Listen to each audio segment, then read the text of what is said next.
Hello दोस्तों, आज की कहानी है राजा का न्याय। बहुत समय पहले की बात है। किसी देश में एक राजा रहा करता था। राजा का राज्य ऐश्वर्य से भरपूर था। राजा एक बहुत बड़े आलीशान महल में निवास करता था। महल के सामने बहुत बड़ा उद्यान भी था। उद्यान में तरह तरह के फूलों के पौधे थे तथा सभी तरह के फलों के वृक्ष भी थे। फल भी एक से एक मीठे तथा स्वाद में अमृत तुल्य थे। एक दिन राजा अपने परिवार के साथ उद्यान में भ्रमण कर रहे थे। उद्यान के चारों तरफ चार दीवारी थी। चार दीवारी के दूसरी तरफ कुछ बच्चे खेल रहे थे। खेलते खेलते थोड़ी देर बाद बच्चों को भूख और प्यास का अनुभव हुआ। उन्होंने देखा कि राजा के उद्यान के वृक्षों पर मीठे फल लगे हुए हैं। बच्चों ने पत्थरों की सहायता से फलों को तोड़कर गिराने का प्रयास किया।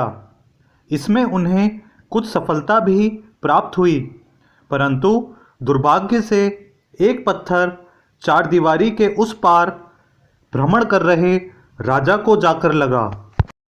राजा के शरीर पर चोट लग गई तथा रक्त भी बहने लगा।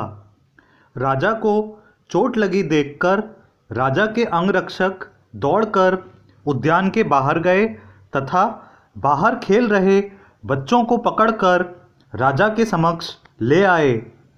बच्चे डर के मारे थर थर कांपने लगे। उनको एहसास था कि उनसे अनर्थ हो गया है। उनको सपने में भी यह गुमान न था कि चारदीवारी के उस पार पत्थर राजा को लग जाएगा। अंगरक्षक बच्चों को जोर से डांटने लगे तथा मारने के लिए हाथ भी उठा लिया, परंतु राजा ने अंगरक्षकों को रुक जाने का आदेश दिया।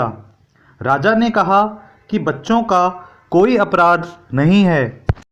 मैं यहाँ का राजा हूँ और अपनी प्रजा का पेट भरना मेरा कर्तव्य है।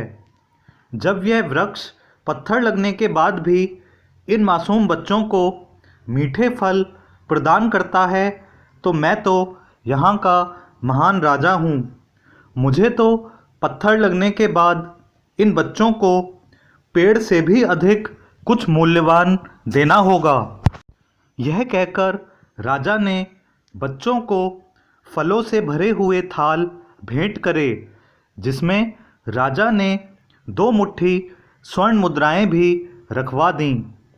राजा का ऐसा न्याय संगत व्यवहार देखकर सभी चकित रह गए तथा उस दिन से राजा का हृदय से और अधिक सम्मान करने लगे। कहानी सुनने के लिए धन्यवाद दोस्तों।